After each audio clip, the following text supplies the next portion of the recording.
performance of some various states. I'll just hit on some big things. Oh, and also thanks to Good Greek Moving for having us here. They've done a pretty good business in Florida recently. And they did remind me that they are the official movers of both Florida and Florida State football teams when they go, and they have equipment and everything like that. And so that's pretty cool. And although we have Miami in the playoff, and then the coach of Tulane is going to end up going to Florida when they're done in the playoff. So there's a lot of moving parts going on in Florida right now, and it's an exciting time. We just did our budget this morning for the next fiscal year, and I was asked, like, hey, what's the difference between first and last? What's it, because this is my 8th budget I've done, and it's always great when you're talking about budget to be able to do it from a position of strength. We're not like some states where we're scrambling to fill massive deficits or trying to figure out how to match these unfunded liabilities, or even having conversations like some states do about raising people's taxes. That's like totally not even a discussion in the state of Florida. We were able to roll out the budget today. Our rainy day fund, when I became governor, I think was about $1.3 billion. We've now maxed it out, so it's $5 billion in the rainy day fund. And we're not allowed to put any more money into it the way Florida's constitution is, so that's there. The total reserves in excess of what we're spending when I became governor was about $7 billion. Now we're in this budget about $17 billion, but that's even not counting all the revenue we're going to get until June 30th. Like just November, I was talking to our revenue director, and he's like, yeah, because you hear different things about the economy nationally, about this and that and everything.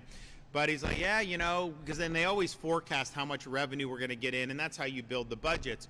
And it's like, yeah, $250 million over estimate again. And so that's $250 million that they weren't even forecasting that came in just in the month of November in Florida.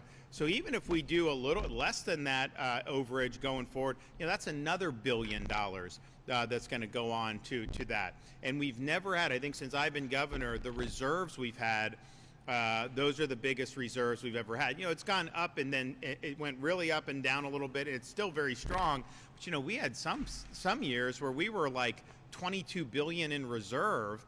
Part of it we did tax cuts, part of it we did moving Florida forward with the infrastructure infusion. Some of it we've done for other things that people have wanted to do. But from a fiscal perspective, we've got strong reserves. We've got a maxed out rainy day fund. We also did a project that I worked with the legislature on a couple years ago to do accelerated repayment of some of the state's outstanding debt. So we got guys that handle this. They'll go in, they go on the open market, buy at a discount, some of these bonds, retire them, and then guess what?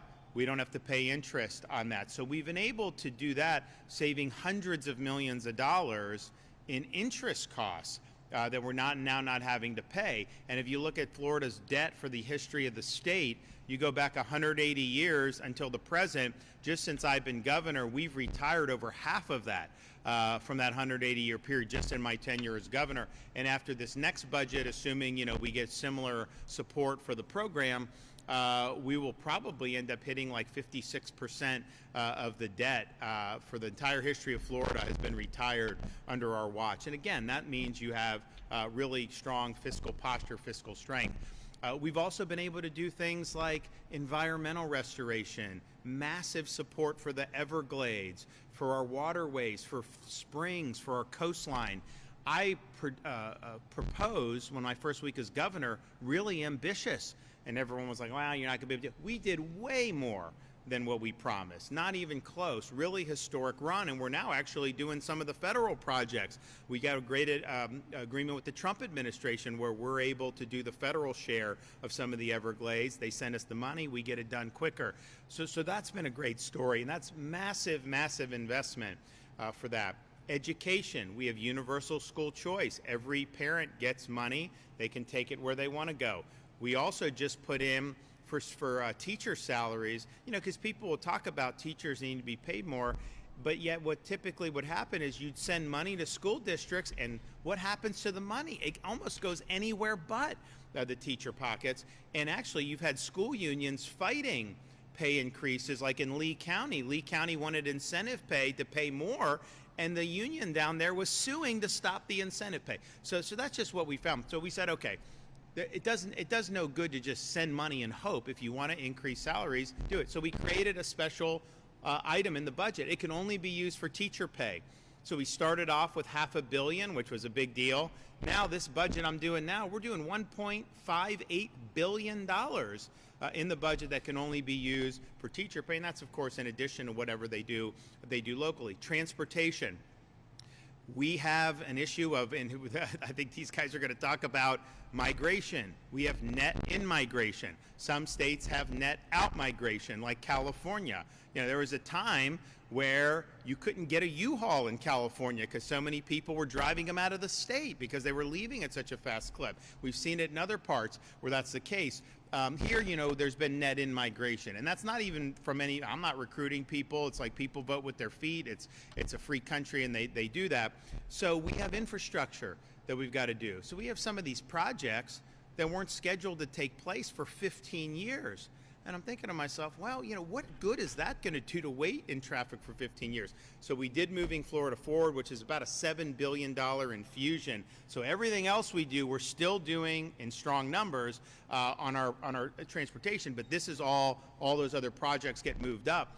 So now these things are being done now. They're going to end up being done 5 or 10 years ahead of schedule, maybe even 15 years, depending on it. And you go to a place like I-4 in Orlando, some of these other areas that really need help now, and you're already seeing some of the benefits by getting some of these projects done. So we did that, so that's a really big deal. And so with paying down debt, rainy day fund, also doing big things, what's the total outlook? Our budget in Florida with 23 plus million people is less than the budget of New York City alone. And they have 8 million people. And that's not even counting him nationalizing the grocery stores there, which is going to cost a lot more, I guarantee you that. So and who knows what else they're going to do. So, and then New York State, that's the closest state to us in population. Texas, I think, is 29 million. We're 23 something. New York's 19 something. So we have millions more people than New York now, and yet their budget is over twice the size of the budget of the state of Florida. The budget that we are currently in spends less than the budget the year before, and that budget spends less than the year before that. Budget I propose is basically, same levels of spending, $117 billion that we've been doing basically for all this. So we're doing all this stuff, but yet we're doing it within a budget that is basically, not increasing. And if you go back from the time I was governor, it has increased since then, but population growth, inflation adjusted, if you do that, per capita, we're probably pretty consistent across those times. So that's been really good. Now, taxes is interesting because we don't have an income tax, which is obviously one of the draws for Florida, and we're not going to have one. We do have sales tax. But, the interesting thing is if you are somebody that is not earning a lot of income, you have to consume most of your income to support yourself or your family, the staples of life are largely exempt from Florida's sales tax. Your groceries, your medication. We made it so baby items are now exempt, diapers, wipes, all that stuff. So on day to day, a lot of the key things are not even taxed. And, the tourists come, like obviously they're going to get taxed on stuff, some of the other. But on that, that's good. We didn't really have a lot, and then we just did a Second Amendment sales tax holiday. So no tax on ammunition, on accoutrements, firearms, but also fishing, camping, all this stuff outdoors. So it's been great. People are doing a lot. We made permanent our back-to-school sales tax exemption. We made permanent the disaster preparedness exemption. So, we're running out. Like, what are you supposed to do? So we had one thing that Florida was an anomaly on. We had a tax on business rent. So if you're a business, and you're leasing something, there's a tax associated with that. Only state in the country to do that. It was not an economically efficient tax, and so we abolished it. And it did raise some revenue, but we're still doing well. And but my revenue director told me, because we abolished that tax in December, 130,000 businesses who would have previously had to file for that now no longer have to file at all. And so you talk about reducing bureaucracy in addition to tax burden. That's a massive windfall for people's time and not having to keep the paperwork and all that stuff. So that's great that we abolished that tax.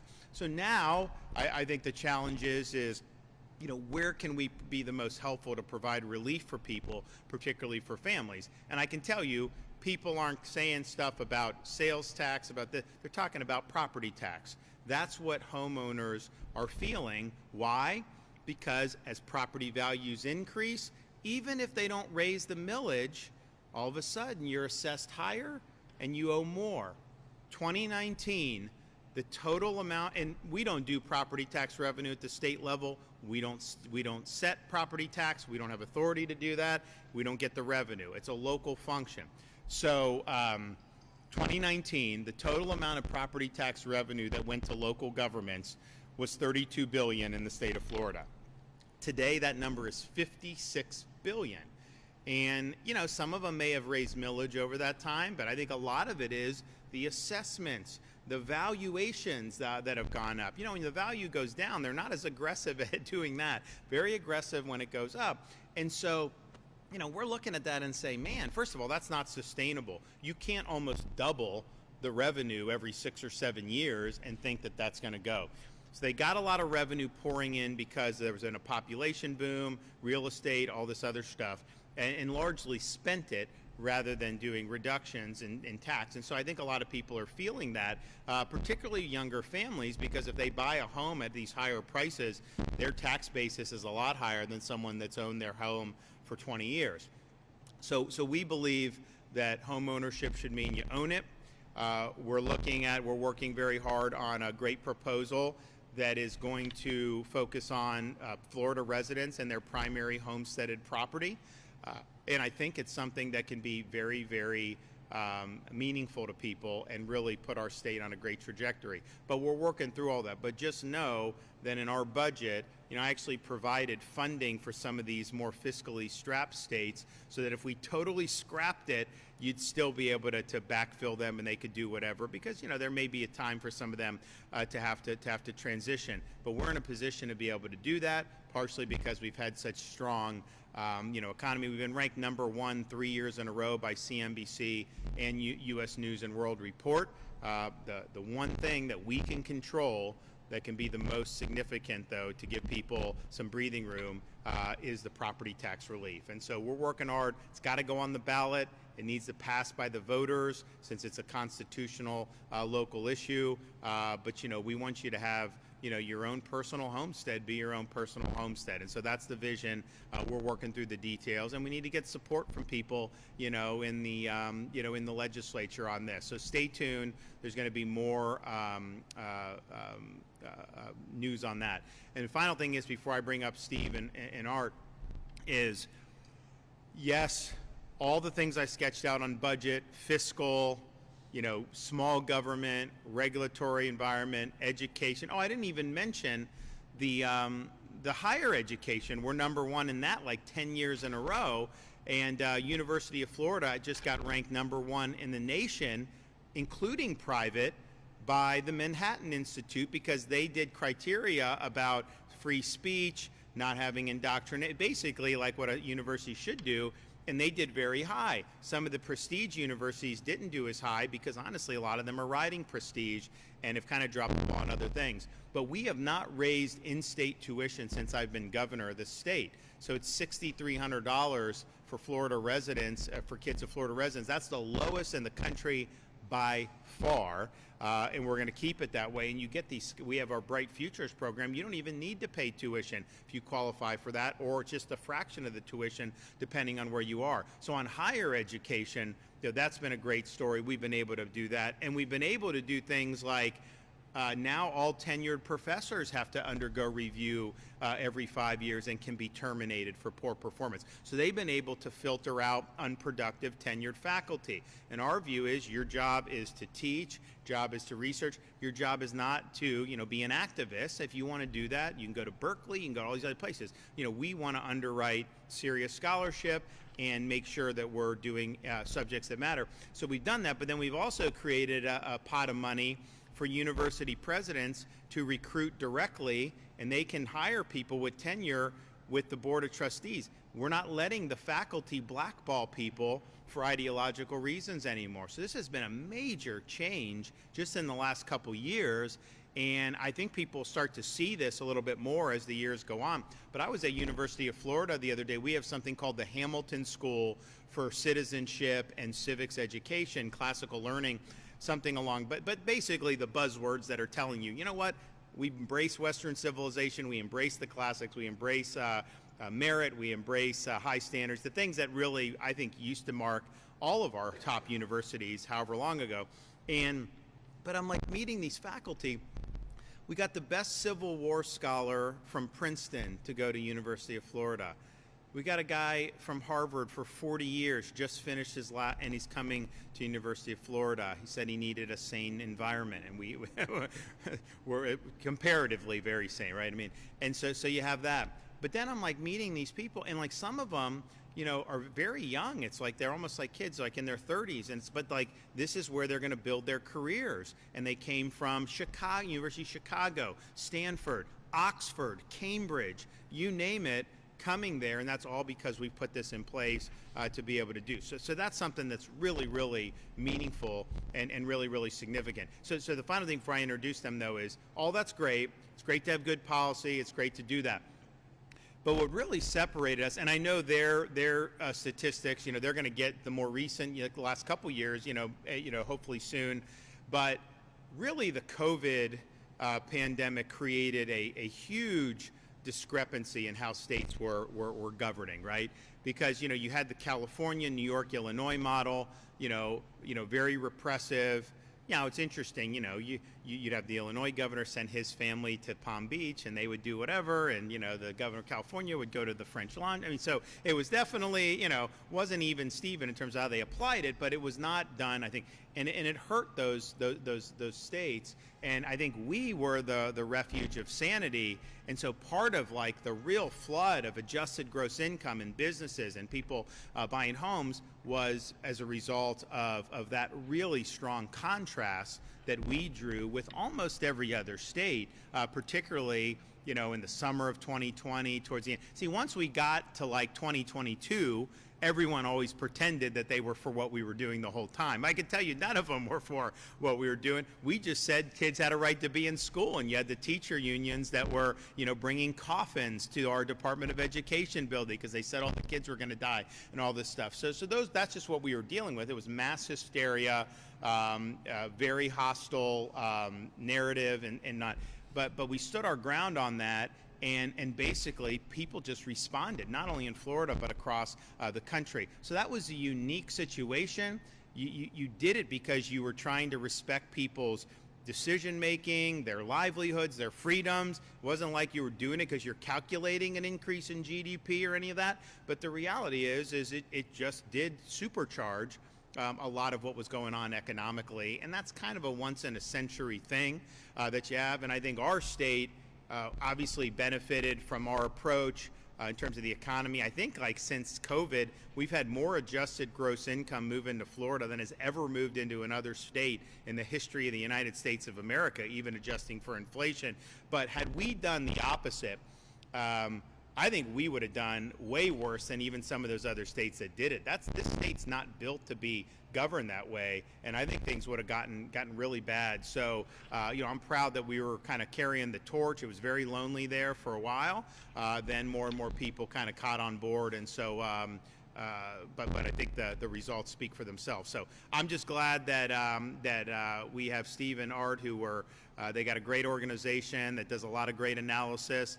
They looked at voting with their feet and how people in a free country are able to pick up and move. And not that it was a political analysis, because I think it's just economic. But I will tell you, when you started to see more and more New York plates come down here. A lot of my supporters were worried because it was a very, competitive state. And if you dump 100,000 people, what is that going to do to the political? And then when the California license plates started showing up, that freaked people out because no one had ever seen California license plates before. But it turns out that of all 49 other states, and again, the economics speak for themselves, it's not about red, blue, but the reality is all 49 other states, if you look at each one individually and look at who's moved to Florida since I've been governor, it's been more Republicans than Democrats. That's true in Vermont to Florida, California to Florida, Georgia to Florida, Michigan to Florida, you name it. It's just been undeniable. So we appreciate that. We appreciate everything. So who's going to, Art or Steve, who's going to go first? So we'll have you guys come up however you want to do it, and the floor is yours.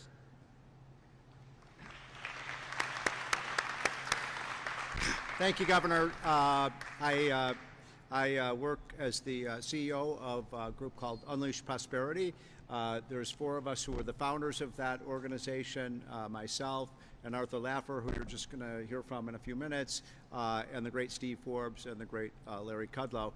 And the whole idea was to promote pro-economic growth policies. And by the way, I'm sold, Governor, I'm moving to Florida after listening to you talk. Amazing performance. So what we did, the reason we're here, and one of the first people I called when we came out with the results of this study was Governor DeSantis. We started a project called Vote With Your Feet. And it basically is tracking where people are moving to, where they're moving from.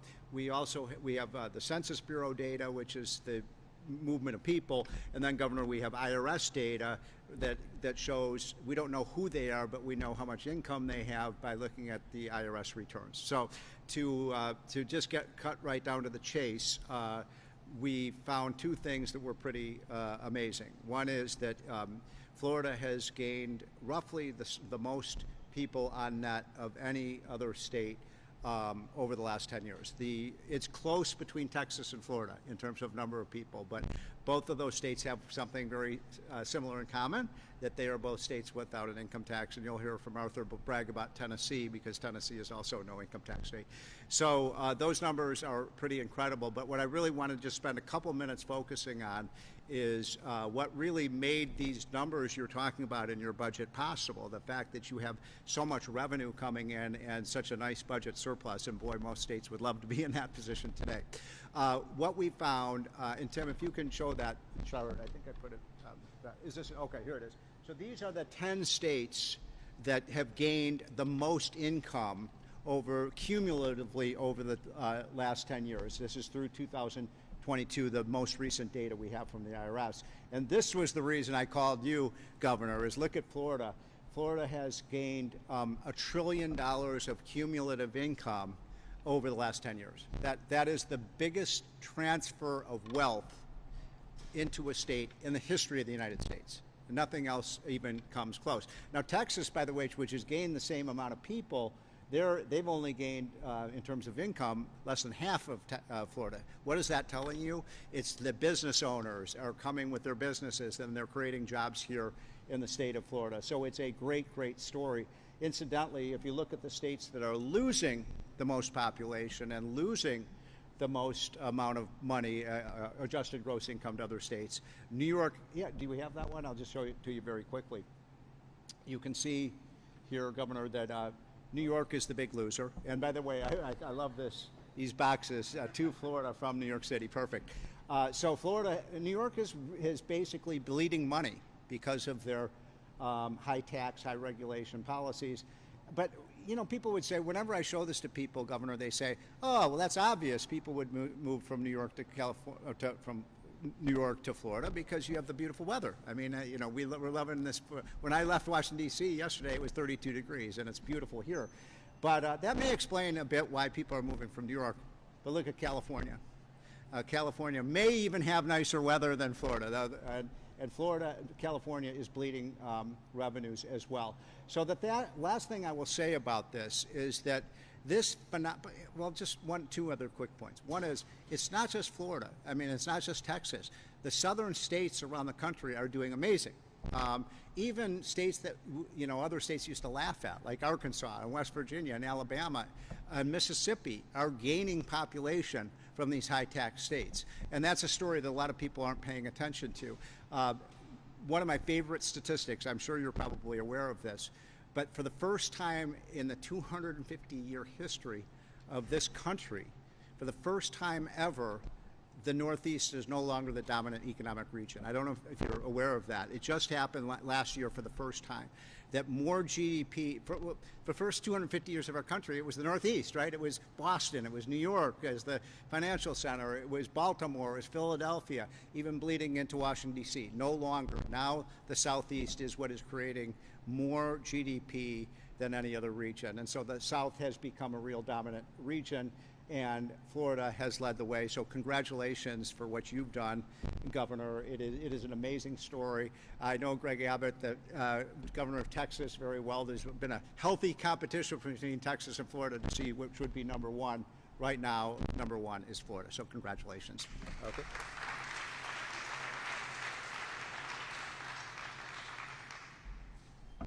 Talking about this, you just have a little story to tell you. I flew into Miami Airport, and there were all these people around there, and there was two people sort of talking loudly over in the corner, and I'm a nosy person. So I went over and listened to them carefully, and there's two guys. The one guy said to the other one, "Did you hear about the Florida family? They got all their relatives, their cousins, their aunts, their uncles. The whole family got together, packed all their bags, and they moved to Illinois. Did you hear about that story?" And the second one said, "Well, no, I didn't." And the other one looked at him and said, "And you never will." Let me just tell you, Governor, it's such an honor to be with you. And what you've done in Congress, in the U.S. Congress, you were absolutely magnificent. Coming here to Florida, I don't know if all of these people understand the pressure you were under the COVID thing to do what you did. I mean, that strength. Now, I think it's our common Yale background that caught, no, just joking, but it's just amazing. Steve, I've been working with you forever, and it's just phenomenal. What I want to do is just do one simple thing with you, and I hope I'm not going way over your heads. If you've got two locations, A and B, if you raise taxes in B and you lower them in A, producers and manufacturers and people are going to move from to, am I going way over your heads on this one? I mean, if you tax people who work and you pay people who don't work, do I need to say the next line to you there? I mean, when you look at this world, incentives drives the whole package, all of it. And just for the facts, I mean, and what Steve does is beautiful, correct, these are facts. And when you look at someone and you ask them, "What's your opinion?" And my answer always is, I could give a damn what your opinion is. And you should give a damn what my opinion is. This is about facts, not how you feel. And that's what's going on here. It really is about facts. If you look at it, there have been 11 states in the U.S. that have introduced an income tax since 1960. 11 states. First one was West Virginia in 1961. The last one was Connecticut. Lowell Weicker, fellow Yaley, unfortunately, did it in 1991, did it there.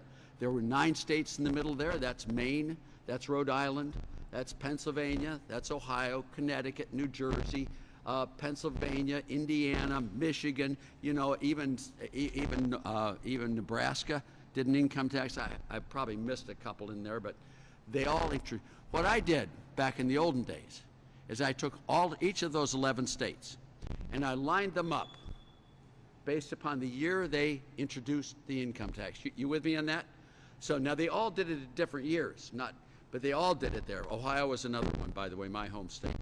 All lined them up in there. And I looked at the 5 years before they introduced the income tax and looked at the most recent 5 years for these states in all of the major economic metrics. Population, what Steve's talked about, adjusted gross income, gross state product, tax revenues. If you were a fly on the wall of those 11 states, why did these guys want to introduce an income tax? Well, we want public services. And of course, they want roads, we want police, we want school, we want all that stuff.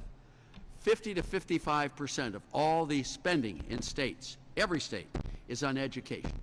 So what I did, I lined up all those 11 states. I looked at the major metrics for all the states, and I compared them to the 39 states that did not change their tax status. You with me?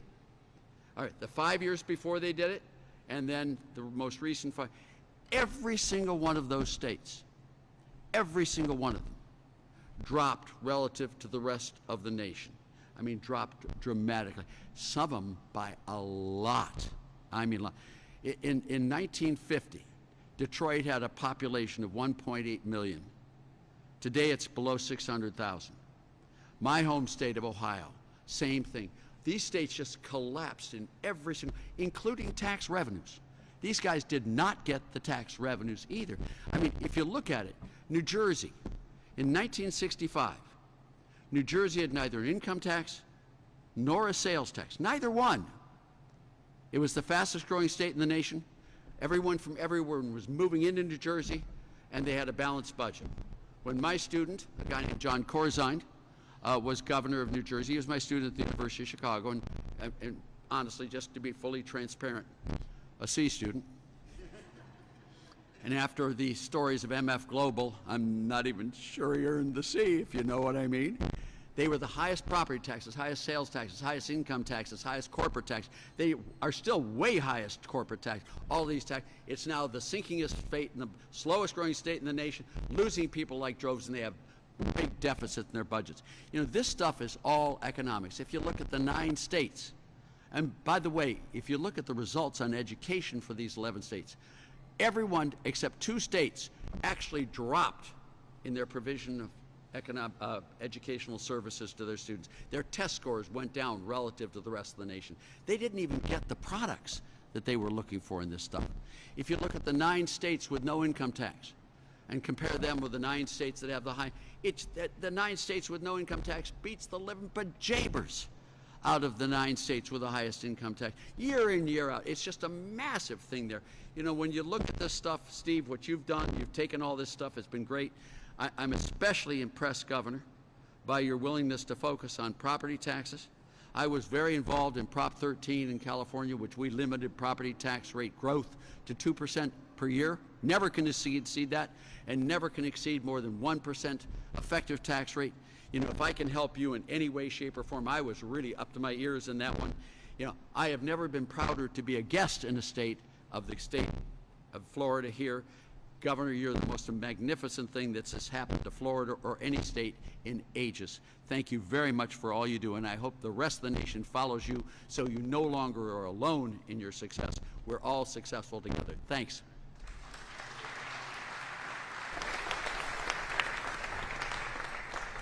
So great presentations. I thank these guys for doing this, but it really kind of goes back to you know, Art is famous for doing the Laffer curve. Do you guys know what that is? I think some people do. But basically, you know, he was an advisor to Governor Reagan and then President Reagan.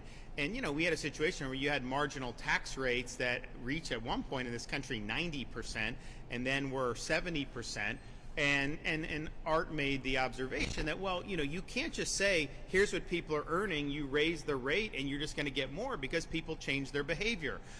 Why would you want to work? Even if you're going to be paid $1 million, why would you want to work for a 90% marginal rate? You're getting 10 cents on the dollar. And so he predicted and observed that you would see a decline in revenue if you try to raise those marginal rates, and that actually if you reduce the marginal rates where you were creating better incentives, that you could get more revenue. And you actually had big revenue boom in the 80s, you know, after President Reagan's, you know, tax cuts. But that, what you're seeing there, I mean, the results speak for themselves in terms of the policies. All those states have done similar policies, right? You know, New York, you pay city tax if you're in the city, you state income tax, all this other stuff. California is interesting because they have the highest income tax in America. And, you know, when I bring that up, sometimes people will say, well, you know, you guys have sales tax. They also have the highest sales tax in America. It's like 9% sales tax. Are you kidding me? And the income tax hits you even if you're, you know, working class. It isn't like it's only for Silicon Valley. And, you know, people are leaving. And, you know, Steve said, you know, they might have better weather than Florida. Look, Southern California is the best weather in the United States. I don't even think it's even close. Like, I was a young naval officer. I got sent to Coronado, the Naval Amphibious Base, and I check into the BOQ, and I'm born and raised in Florida, and had been stationed in Mayport in Northeast Florida. And I go into the thing, and like a good Floridian, I'm looking for the air conditioning thing. They don't have air conditioning. They're like, just open the window. So I open the window. It's nice and fresh, but I notice there's no screen. You know, Florida, we got bugs, no screen. There's no bugs here. Don't worry about it. I'm like, what? You can do that? And it was like so nice, so refreshing. And I thought to myself then, I was, 20-some years old. I was like, and I didn't like taxes then either. But I was like, I don't know that I'd ever pay, but I understand why people would pay the taxes because it's so nice. And I'd say the 20th century, California was the engine of the American dream. I mean, people aspired to go to California. I mean, it just had so much stuff going for it. And the fact that they're losing people and losing on the economy like that and they have a lot of built-in advantages because the tech was there. Wasn't there because of their current government. It's been there for decades, right? You have entertainment, you have certain things that have been built up over many generations, and if they didn't have all that, then all the results of policies would be even more dramatic. But this is what's doing. And then they were talking about some of the income tax. You look in like the industrial Midwest, and I've talked to some of these guys about it because I know some of the legislative leaders and some of these. I work with them on stuff. We're working on a balanced budget amendment certified for the states on Congress, and we're working on term limits certified for the states on Congress. So I've gone to talk, like Ohio, I went and talked to them, I think about term limits. And I was like, everyone around you has income tax. I was like, if you just get rid of yours, it will pay for itself. You will have massive movement of people and capital and money to where you'll be able to raise revenue with your existing taxes or doing consumption stuff. So whoever the first mover would be in that region, they will benefit. Because, if you're already in Illinois, going to Ohio is not or Indiana going over, or vice versa, to go from Ohio to Indiana. If Indiana did it, I think someone could do very well if they did it. But they get this static analysis to think, if you get rid of the tax, then you have no not understanding there's going to be a lot of changes that will happen for that. So that all goes back to just understanding when we're doing policies, it's not static. People do change their behavior. And if you provide bad incentives, you're going to get bad results. And so obviously, when we don't have any income tax in Florida, that's the best incentive, and people have done it, and we're going to just keep doing it. So I thank everybody for being here, and I got time for some questions. Yes, sir. Governor, with last night's results here in Miami, but also in other parts of the country, how concerned are you that Republicans will be able to retain control of the House in the midterms? The question is, will Republicans be able to maintain control of the U.S. House in the midterms? One, my answer is I don't know. There's people that do that for a living. I will just say, as someone that studies history, when the party's out of power, they typically turn out better, and the party in power's voters tend to get more complacent. That's why we have these midterm effects. You remember, Obama swept in 2008. Everyone said Democrats are never going to lose. And then what happened 2 years later? You had a massive shift to Republicans. Donald Trump stormed in 2016. Then they had a blue wave in 2018. And so there's just a yin and a yang with some of this stuff. But Republicans going to have to contend with that. I've run in good environments, I was running for Congress in 2014. The Democrat Party didn't have a pulse, right? I ran for governor in 2018. Was not a good environment. It was the wind was in your face, right? And you really got to go. And so I don't think that you should assume you're going to have the wind at your back, and just assume that these typical midterms, that's going to be a lot of the dynamic. So to me, it's like the most important thing you got to do is deliver for the voters that sent you there. You got to have your base of support that feels like they need to go to the polls and vote to send you back to the Congress or to the U.S. Senate. You have to do that. If you don't have that base of support, then you're not going to be able to get enough support, even if you do well with independents. So when you deliver for people, I do think that they respond. In 22 here in Florida, we obviously had a big election. My election was the biggest for a Republican running for governor in the history of the state. But part of it was people felt, but it wasn't a great year for Republicans overall. Republicans underperformed nationally, but I think here was like, you're delivering results.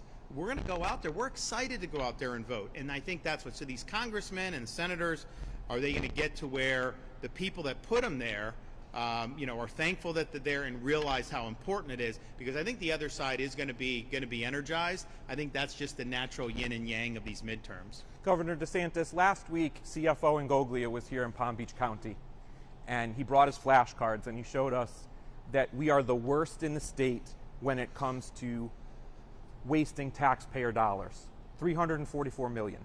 And since then, every county commissioner that I've talked to and every county official has been asking, what's he talking about? So my question to you, Governor DeSantis, is do you know, have you seen the audit, and can you give us sort of a preview of a coming attraction? Right. Where is the waste happening? So here's what. First of all, Blaze, our CFO, is doing a great job. Very strong, big time bulldog, and he's been great on all these issues as a senator over the years. Election integrity, fighting illegal immigration, just top notch.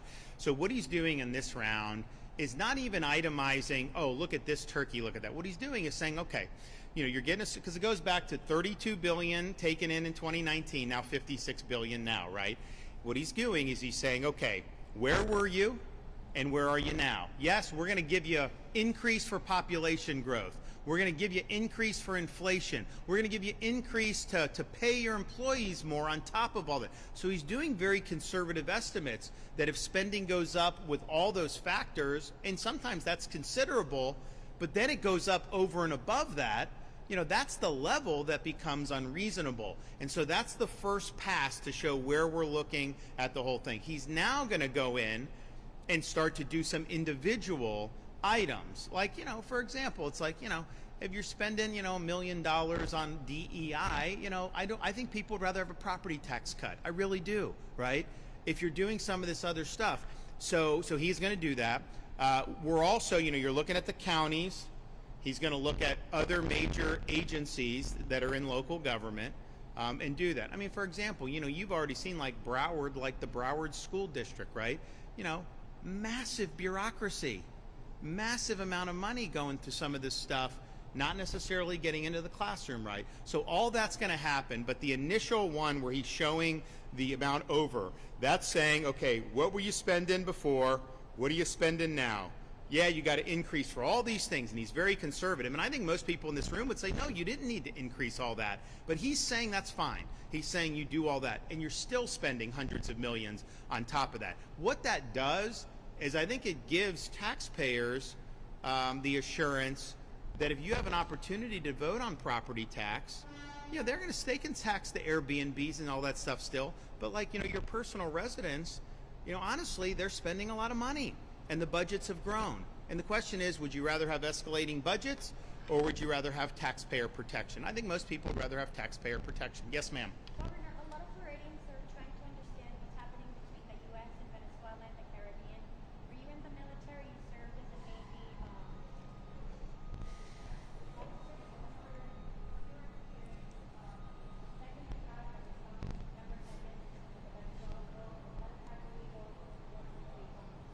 So the question is about treating the narco terrorists as military targets rather than treating it as a law enforcement. And I think that the U.S. has a right to treat it and engage it as a military threat simply because we've seen over the last 10, 20 years the amount of people that have been killed by cartels bringing drugs in to our country. So it's not just like somebody's coming in and committing like a foot fault, right? I mean, this is really serious where people's lives are at stake, and the cartels have been able to move this product in with impunity for a long time. Now they have a different calculation. How each individual operates, I know the media is talking about this or that. I don't know. I haven't been briefed. I haven't seen that. But I do think the threshold question of, is it appropriate to say that somebody trying to enter your country with drugs that obviously can be deadly for people, do you have a right as Commander-in-Chief to repel that incursion into your country? And the answer to that is yes. Yes.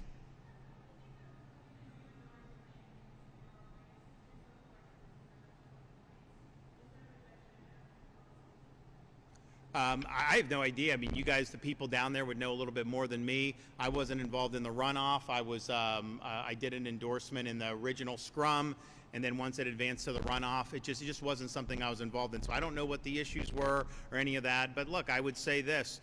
it kind of is this same effect where you have one side is energized to come out, and that's going to be something that's likely to continue through the midterms and potentially even beyond from the midterms. Yes.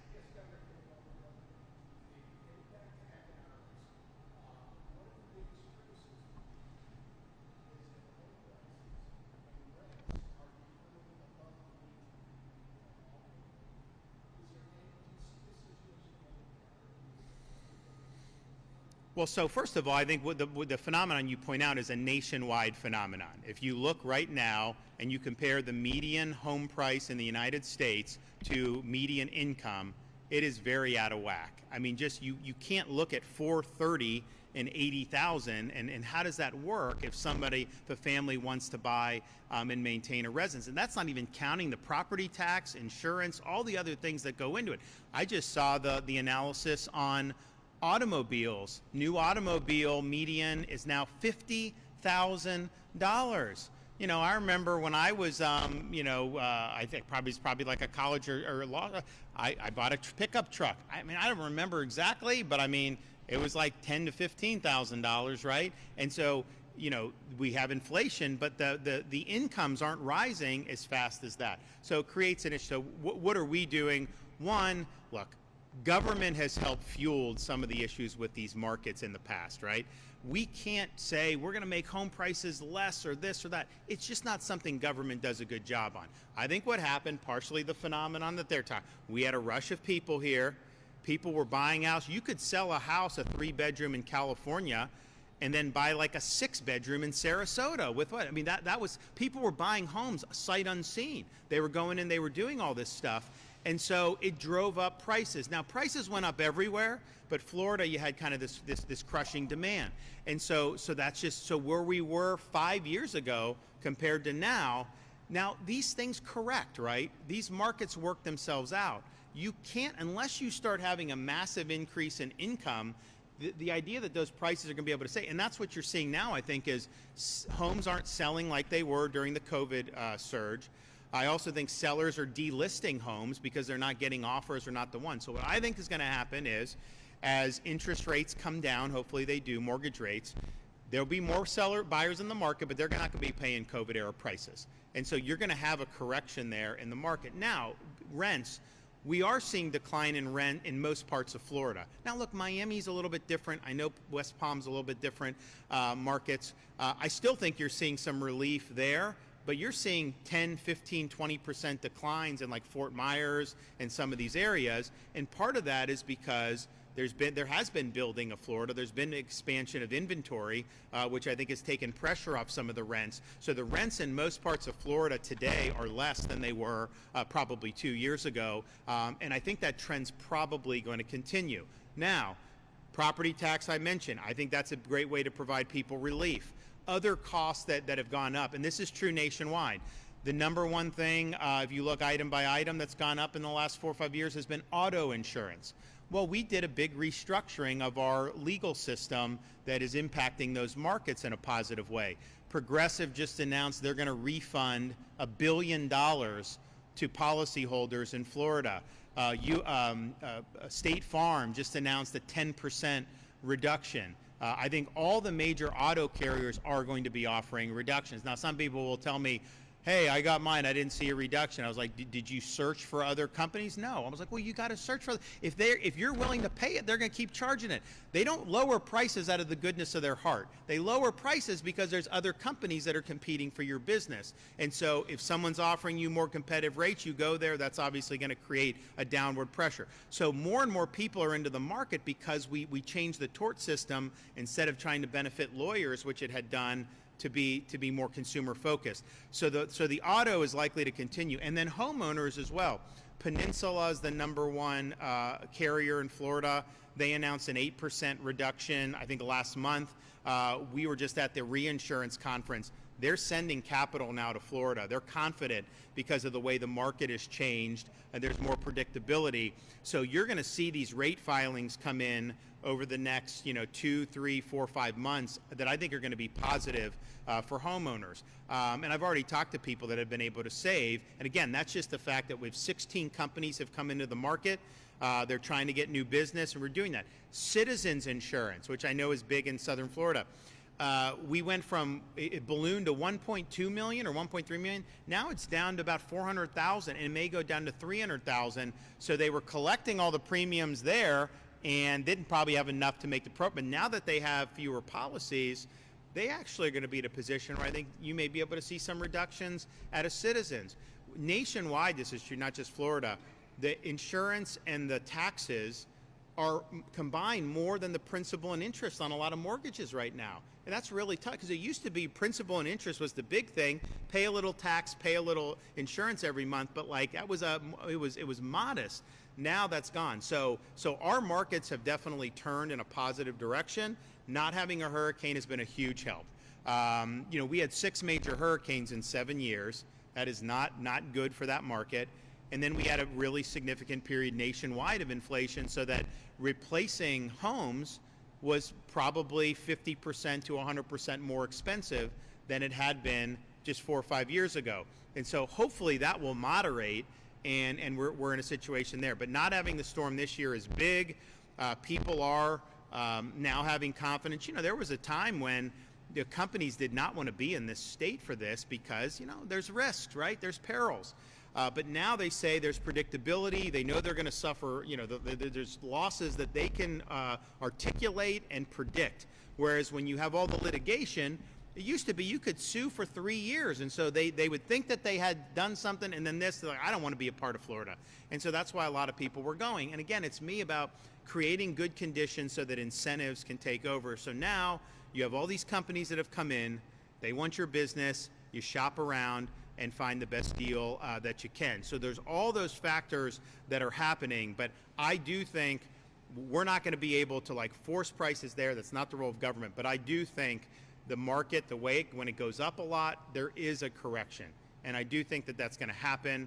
And look, it's like when it goes up, if you're the owner, you have more value, at least on paper, right? So people like that. If you're trying to get into the market, it's harder. When it corrects, not as good for the person that has the property, but then the people trying to get in, all of a sudden, where it would have been 2 years ago, now maybe it's something that you can afford. So there's a lot of factors to go on that. We have done, final thing I'll just say is, we have helped with getting more inventory in the rental market, and you are seeing that, I think. But we've also helped some of the police and fire and teachers and nurses with our Hometown Heroes, which just helps them with closing costs and down payment. They wanted to expand it to everybody. I say once you expand it to everyone, then everyone else is just going to pocket that. If it's only for a discrete group, then they can maybe do it. So we did do that. It's been popular. I think people have enjoyed it. Yes, ma'am.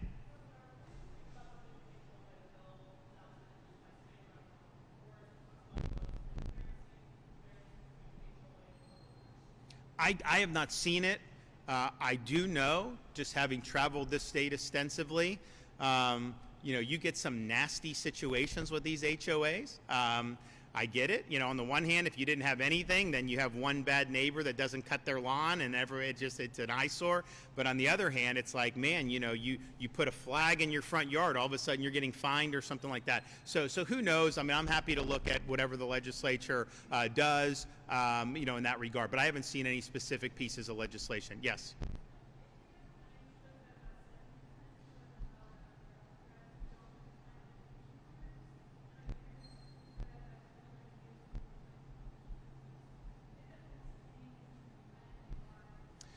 Well, I think what happened was when we first opened it, they said they had enough people with deportation orders that it would likely be that. Then people were like, oh, so you're saying none of them do it. And then basically I think what I said was, no, we're not saying none of them do. We're saying that that's what it predominantly is. But, that was 3 or 4 months ago.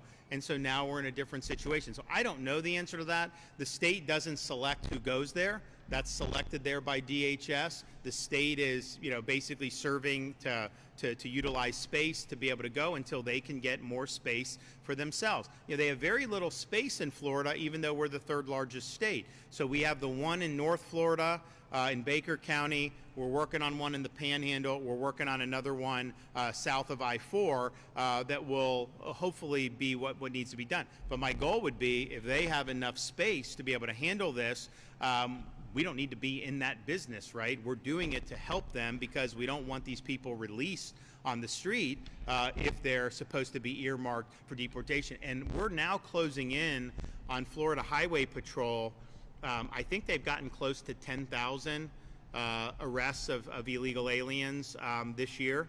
And if you think about it, that's not their core function. So, you have the feds who are supposed to do this job every day, and then our highway patrol is supplementing, and they've done another 10,000 on top of that. And that's because, we want to be in the mission, we believe in the mission. And I always get these questions, or people will say, oh, Florida taxpayers are funding that. First of all, it's reimbursed. I said it at the time it was going to be reimbursed, and they still tried to say, do. Then when they confirmed that it was going to be reimbursed, they just kind of ignored it, the critics, and they just say, oh, no, you're spending. So I don't know how much it's going to cost, over the next 6 months precisely for, say, our North Florida one. I know it's one of our own facilities, so it's probably going to be met. But I also know it's reimbursable, 100%.